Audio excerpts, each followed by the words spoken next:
राघव जी, संजय जी पूरी रात बैठे रहे और उनके साथ वो अकेले नहीं थे, इंडिया अलायंस के तमाम नेता जो हैं वो भी रात भर उनके साथ यहाँ पर रहे। क्या रणनीति रहेगी आज? देखिए, पहली बात तो ये है कि किसी भी मेंबर ऑफ पार्लियामेंट की जो सस्पेंशन होती है वो rarest of the rare occasion में की जाती है। सस्पेंशन यानी कि किसी एक सांसद का निलंबन एक वो हथियार है जो कभी कभी इस्तेमाल किया जाता है और ऐसे समय में इस्तेमाल किया जाता है अगर वो सांसद सदन के भीतर हिंसा कर रहा हो, वायलेंस कर रहा हो, उसने रेजोल्यूशन किताब फाड़कर चेयरमैन की ओर फेंकी हो, माइक तोड़ा हो या कोई ऐसा अपना कंडक्ट किया हो जिससे जो संसद की गरिमा है वो तार तार हो गई हो। लेकिन आज पहली बार हमने भारत देश में देखा कि एक सांसद को इसलिए निलंबित किया गया है क्योंकि वो सांसद इस देश का एक ज्वलंत मुद्दा, एक बर्निंग इशू उठाने का प्रयास कर रहे थे। वो चेयर के पास जाकर ये कहने का प्रयास कर रहे थे कि मैं अपनी निर्धारित जगह पे खड़ा होकर 15 मिनट से आपसे मणिपुर पे बहस करने की मांग कर रहा हूं, कृपया मेरी ओर देखें, मेरी बात सुनें।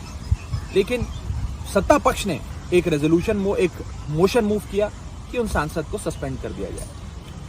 बड़ी दुख की बात है और मुझे याद आता है उन दिनों का जी जब उस समय के leader of opposition Arun Jaitley ji Rajya Sabha के और उस समय की लीडर ऑफ ऑपोजिशन लोकसभा की सुषमा स्वराज जी जो कहा करती थी कि विरोध दर्ज कराना या बहस की मांग करना या जब तक ज्वलंत मुद्दे पे बहस ना हो सदन को ना चलने देना लोकतंत्र को मजबूत करता। मुझे लगता है कि इस देश में आज मणिपुर से बड़ा मुद्दा कोई नहीं है। हमारे देश का एक अभिन्न अंग जल रहा है, एक राज्य जल रहा है और अब ये बात सिर्फ मणिपुर तक सीमित नहीं है।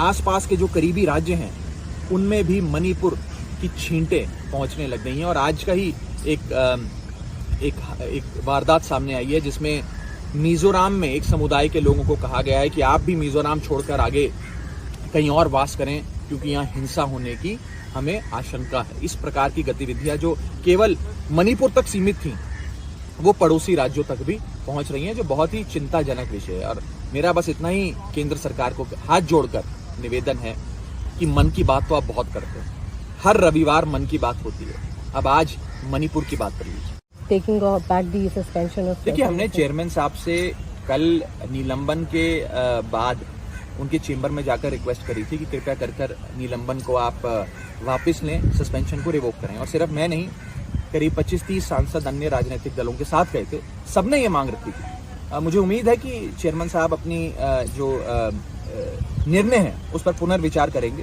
हमारी लड़ाई कोई चेयरमैन साहब से तो है नहीं, हमारी लड़ाई तो बीजेपी से है, भारतीय जनता पार्टी से है और हम फिर से उनसे हाथ जोड़कर विनती करेंगे, वो हम सबके आदरणीय हैं कि कृपया कर सस्पेंशन वापस लें और सदन में सबको मौका दिया जाए बात रखने का। और सबसे बड़ी बात, मणिपुर पर बहस हो।